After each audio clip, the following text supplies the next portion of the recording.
Alert சேனலுக்கு வருக வருக. நான் செபி ரெஜிஸ்டர்டு ஃபினான்ஷியல் அட்வைசர் கிடையாதுங்க. நான் எஜுகேஷனல் பர்பஸுக்காக என்னுடைய பர்சனல் எக்ஸ்பீரியன்ஸை நான் ஒரு 20 வருஷமாக மார்க்கெட்டில் இருக்கேன். அதை தான் உங்கள்கிட்ட ஷேர் பண்ணுறேன். நீங்கள் எந்த முடிவு எடுக்கிறதா இருந்தாலும் உங்கள் நிதி ஆலோசகரை அணுகி அதுக்கப்புறம் பணத்தை போடுறதை பற்றி முடிவு பண்ணுங்கள். நன்றி. அலார்ட் சேனலுக்கு வருக வருக. இந்த சேனலுக்கு இன்னும் நீங்கள் சப்ஸ்கிரைப் பண்ணலைன்னா தயவு செஞ்சு சப்ஸ்கிரைப் பண்ணிக்கோங்க. பெல் பட்டனையும் கிளிக் பண்ணிக்கோங்க.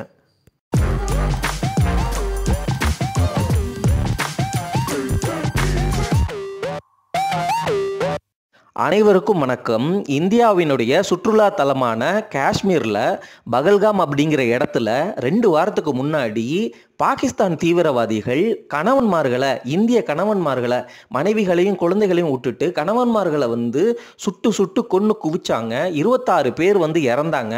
அதுக்கு இந்தியா எப்போ பதிலடி கொடுக்குன்னு இந்திய மக்கள் காத்திருந்தாங்க. இப்போ இந்தியா இன்னைக்கு நைட்டு, அதாவது 7 மே 2025 இன்னைக்கு நைட்டு 9 மிசைல் மூலமாக பாகிஸ்தானுக்குள்ள உள்ள தீவிரவாத கட்டடங்களை துவம்சம் பண்ணியிருக்குது. இது மிகப்பெரிய அட்டாக்கு. இது மிகப்பெரிய ஃபெயிலியர் ஃபார் பாகிஸ்தான். ஏன் அப்படின்னா அவங்க சைனா கிட்ட இருந்து ஏகப்பட்ட இன்ஸ்ட்ருமெண்ட்ஸை வாங்கியிருக்கிறாங்க.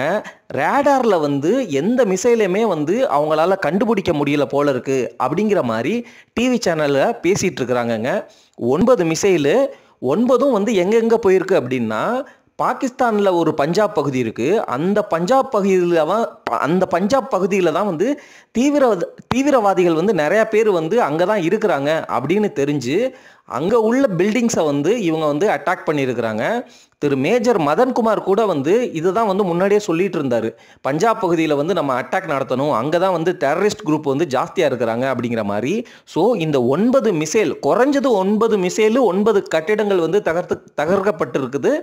அதில் பெரும்பான்மை பாகிஸ்தானில் உள்ள பஞ்சாப் பகுதியிலையும் பாகிஸ்தான் ஆக்குபைடு காஷ்மீர் பகுதியிலையும் இந்த மிசைல் போயிருக்குது. அவங்களுடைய ரேடார் இதை கண்டுபிடிக்கலை. ஆனால் அவருடைய பிஎம் சபாஸ் ஷெரீஃப் இருக்கிறார்ல, அவங்க இந்த நம்பர்ஸை குறைச்சி 3 இடங்களில் 5 இடங்களில் மட்டும்தான் அட்டாக் நடந்திருக்கு அப்படிங்கிற மாதிரி சொல்கிறாங்க. இப்போ எந்தெந்த பகுதிகள் அப்படின்னா, பஞ்சாபில் முசாஃபர்கார் அப்படிங்கிற ஒரு இடம், இந்த மாதிரி இடங்களில் உள்ள தீவிரவாத கட்டிடங்களை தகர்த்திருக்கிறாங்க. இந்த ஆப்ரேஷனுக்கு பேர் ஆப்ரேஷன் சிந்தூர். சிந்தூர்னா கல்யாணம் ஆனதுக்கப்புறம் பெண்கள் வைப்பாங்கள்ல, நெத்தியில் வைக்கிற குங்குமத்துக்கு பேர் தாங்க சிந்தூர்.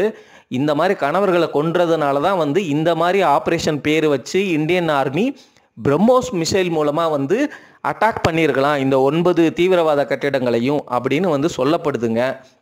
இதனால் மார்க்கெட் கண்டிப்பாக நாளைக்கு சின்ன நீஜருக்கு ரியாக்ஷன் கொடுக்கலாம், அல்லது பாகிஸ்தான் இதுக்கு பதிலடி கொடுக்கும் விதமாக திருப்பி அட்டாக் பண்ண வரலாம். ஸோ இந்த வாரம் கண்டிப்பாக மார்க்கெட்டில் வாலட்டாலிட்டி இருக்க வாய்ப்பு இருக்குது.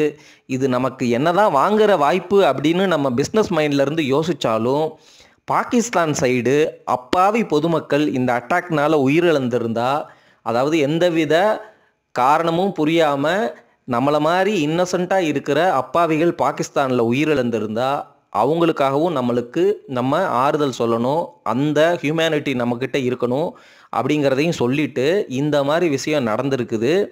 இந்த விஷயத்துக்கு பாகிஸ்தான் கண்டிப்பாக ரிட்டாலியேட் பண்ணுவாங்க அப்படிங்கிறது நமக்கு நல்லாவே தெரியுது. இந்த ரிட்டாலியேஷனுக்கு தயாராக தான் இந்தியா இருக்குது அப்படிங்கிறது தான் நான் உங்ககிட்ட ஷேர் பண்ணுற தகவல். இந்த மாக் ட்ரில் அப்படிங்கிறது நாளைக்கு தான் நடக்க போகிறதா இந்தியா முழுக்க அனௌன்ஸ் பண்ணாங்க.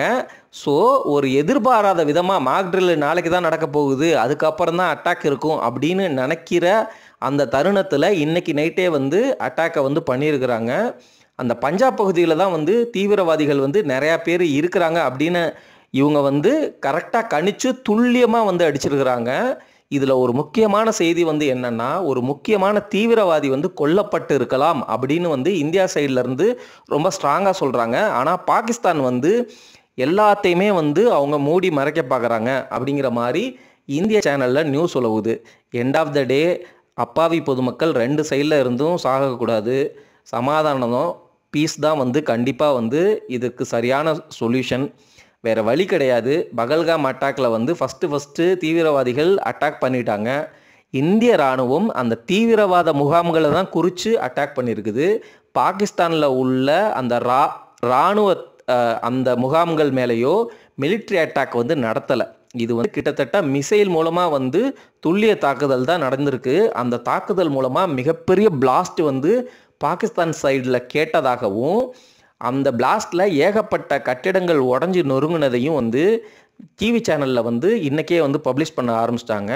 ஸோ இது இந்தியன் மார்க்கெட்டில் வந்து கொஞ்சம் வாலட்டாலிட்டியை 1 to 2 வீக்ஸ் வந்து கண்டிப்பாக காட்டும். அது நமக்கு வாங்குகிற வாய்ப்பு தான் அப்படின்னு சொல்லிட்டு இந்த வீடியோ பதிவை முடிக்கிறேன் நண்பர்களே. நன்றி, வணக்கம்.